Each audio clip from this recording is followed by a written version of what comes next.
Hello everybody, welcome back to High Ground. My name is Tanner, and today we're going to be talking about the Esports World Cup 2024. This is the successor to Gamers 8, if you were following that in the past couple of years. Both of them, actually, 2022 and 2023, won by BDS. They haven't yet qualified, but they still have the possibility to, so we'll see if we have a three-peat champion. Okay, so we're still in the qualification phases. We know a lot of the teams, and here they are. We know, I guess, 10 of the, or no, is that 9 of the 16 teams for Rainbow Six Siege that are, or that have qualified, I suppose. In past years, they gave invites to, it was generally the best performing teams from SI, and then there were also some qualifiers on top of that, but doing a little bit differently now. You do have to qualify, like there are no direct invites basically. Okay, so let's talk briefly about the teams that have qualified, and then we'll look at the qualifiers that have yet to happen. So Brazil gets the most slots. Just from an outsider's perspective, if you don't know why, it might not make sense, but before this most recent major, they had been extremely dominant for a very long time. They didn't do quite as well at this latest major with no representatives in the grand final, but for the past 3 or 4 events before that, both grand finalists were from Brazil. So really, really strong region. And I think these were probably the 4 most likely teams to qualify. Certainly Furia, Liquid, and FaZe, and then W7M maybe a little bit of a wild card, but I would say that was the team that I expected most to make it. And then, yeah, North America, 3 slots to be determined. Same thing with Europe and LATAM. Cruelty's going. They didn't do very well at the latest major. This is probably the weakest region in Siege, but I guess they have a chance to redeem themselves a little bit from Manchester. From Asia, we have Bleed with a little bit of a roster change. Leader coming in to replace, I'm blanking. It's the dude with the fish. Who was it? It was Asfi, right? Asfi departing. I think he had to go do military service or something, so I guess that was the reason.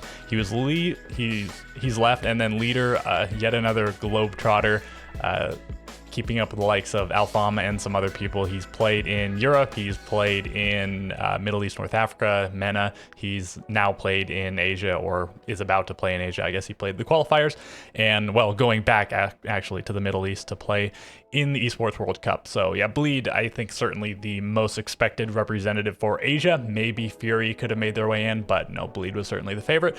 PSG Talon, yeah, I think probably the favorite from South Korea. Wouldn't have been absolutely shocked to see Furex or Damwon here, but again, they were certainly the most likely team after what we saw them do in Manchester. And then Japan waiting on their representative as well from Oceania. Bliss, this would have been a big surprise to see anybody else. So yeah, that one makes a lot of sense. And then same thing with GK, a little bit more of a toss-up than the likes of Oceania, but I think probably the most likely representative.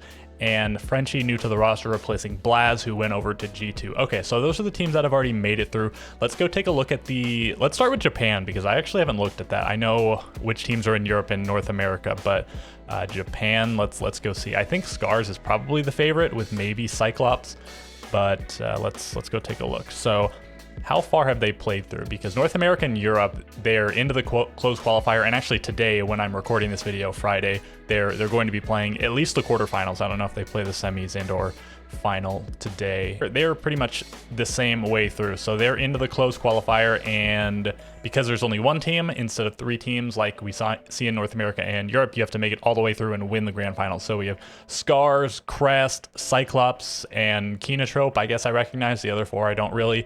So I mean, I guess I would assume Scars to win, Crest to win, Kenotrope to win, Cyclops to win, and then I would say most likely is going to be Scars versus Cyclops in the grand final, with Scars winning.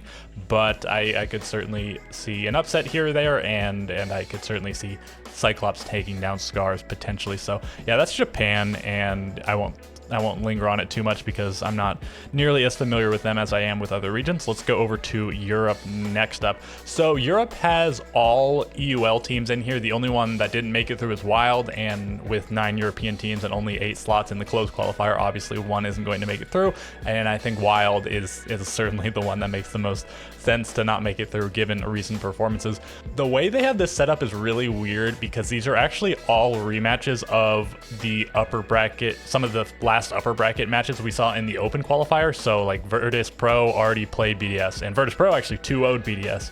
Which was a little bit curious. You know, BDS were just the major grand finalists. Virtus Pro didn't even make it to the major, so a little bit of a shocker there. But yeah, we saw all of these matches. I think Secret beat, or no, did ENCE? I might go look at it in a second. Virtus Pro beat BDS for sure. G2 beat Wolves, and before ITV did beat Fnatic. Did ENCE beat Secret? I don't recall. Let's go to the open qualifier and take a quick look. I don't remember off the top of my head. You would think Secret would win, but I feel like it might have been, no, Secret did win. I thought this might have been an upset or something, but these were actually all 2-0s, and we do see the map scores, because so much of this has not been streamed, so a lot of the information was lacking from Wikipedia, but I guess we have some of these scores. So 7-2, 8-7, ITV over Fnatic, Secret beat ENCE 7-4, 7-4, G2 beat Wolves 7-5, 7-4, and Virtus Pro took down BDS 7-5, 8-6. So this one was really close, and the ITV Fnatic won. At least one of the maps was close. Secret and G2 dispatched their opponent pretty handily, you know, no overtime. So let's go back really quickly and see the structure again. So yeah, if you lose in the first round, you're out, but if you lose in this second round, you go into the third place decider. So let's say Secret, let's just say all the same teams win that one in the open qualifier. So Secret would play Virtus Pro here. The winner of that qualifies, and the loser of that gets one more chance. Into the Breach versus G2. Both of them would advance and play each other here. The loser of that gets one more chance, and the winner qualifies. And so, yeah, we would have, you know, maybe G2 qualifying, Virtus Pro qualifying, and then down here either Into the Breach or Secret qualifying. I'm not saying that's necessarily what's going to happen. Maybe the BDS, maybe BDS losing to Virtus Pro won't be a repeat. That one I could certainly see flip. I would say Into the Breach certainly the favorite here, G2 certainly the favorite here, and Secret certainly the favorite here. But again, BDS in the major grand final, but Virtus Pro won their last engagement 2-0, so this one could certainly go either way. Anyways, let's go take a look at North America. The structure is similar in that we saw all these matchups already. I don't know why they set it up like this. Why wouldn't you have fresh matchups? I think they just like overlooked something in their bracket setup and their seeding. I don't know. I can't imagine they did this like fully intentionally. It's super weird. Dark Zero versus Wildcard, and actually let's just go back and look at the results, because I'm pretty sure I remember them, but just to make sure, let's go back, and this way I can also look at the match scores, assuming they have them. Do they have them? No, unfortunately we don't. We could see how many maps they played, but not some of them we could see the scores. Okay, so yeah, Cloud9 lost to Sonics. Cloud9 Beast Coast. This is actually the exact same Beast Coast roster that just won the major, so a little bit of a surprise here, and Sonics, who did not attend. So this is sort of like Virtus Pro versus BDS in that one team was in the major grand final, the other team didn't even make it to the major, and the team not of the major took them down. I think not a super huge surprise. Tons of teams after winning a major, they fall off a little bit, or at the very least they get researched heavily because they're, you know, seemingly the best team in the world. So yeah, Sonics take them down. I think Sonics looking a lot better. Let's take a quick look at the roster. They are sticking with that same roster they had through the last chance qualifier, where they subbed Grixer back in for Geo, or I guess just replace him, whatever you want to say. But Rexin, Grixer, Ambi, Merc, and Adam is the roster they're currently working with. Oxygen beat Space Station. This is the new Space Station with Benjamaster on the roster instead of Iconic, and I think we still haven't seen them debut. I don't think we've seen any of their games streamed, and like M80, we saw at least one of their earlier games streamed in this bracket. I'm not sure about the rest of the teams. They might have been the only one that had a game stream, because their opponent streamed their POV. People aren't allowed to just straight up stream the games, only the players are. I don't know, it's super weird. But anyways, Luminosity taking down M80, I think a little bit of a surprise. Certainly M80 was the favorite, I would say, in this matchup. Dark Zero taking down Wildcard, that's expected, and I think this one a little bit of a toss-up. Like, Space Station was at the major, Oxygen wasn't, but Space Station did really poorly at the major. Oxygen sort of looked good in NA, and then they let it slip and didn't make the major. Space Station has the roster change. I guess Oxygen also has a roster change, if you're not aware.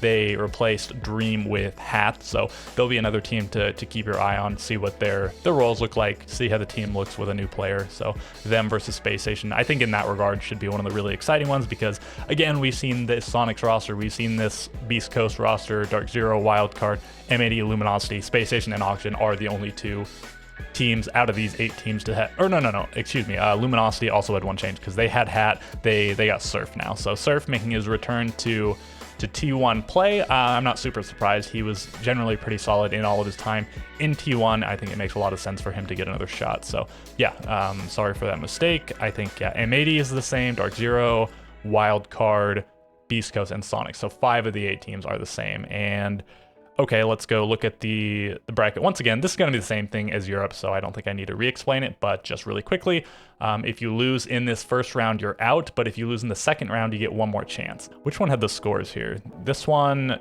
yeah, M80 took the first map, but then LG the next 2, but this one we do have the scores. So Wildcard won 7-3 on Clubhouse. It was looking good for them, a solid win. I assume that was their map pick. Does it show the veto? No, I guess it was Dark Zero's, unless there's an error somewhere. It looks like Clubhouse was Dark Zero's pick, so it started really, really well for Wildcard, but then 7-4 went on Bang for Dark Zero, 8-6 went on Chalet for Dark Zero, and then, yeah, that's the only one we have info on. So, yeah, I guess that does it. We'll go back and look at the overall thing one more time. How far back do I need to go here? Yeah. Okay, so once again, we have FaZe, W7M, Liquid, Furia, Bleed, Cruelty, GK, Bliss, and Talon already through, awaiting 3 of those teams from the North America bracket and 3 teams from Europe, as well as 1 from Japan. So let me know, which teams are you most excited to see play at the event, and which teams do you think are going to make it through from Japan, Europe, and North America? Of course, because again, we see a lot of rematches, we can sort of expect certain things for Europe and North America, but a lot of times when teams play each other again, you know, back to back or within a certain time frame, it'll flip the other way because there is sort of more information on the winning team, more useful information, I guess, than on the losing team. A lot of the onus is on the winning team for a variety of reasons. But anyways, I think that's going to do it for me. So again, you know, let me know what you guys think, and I will catch you guys next time.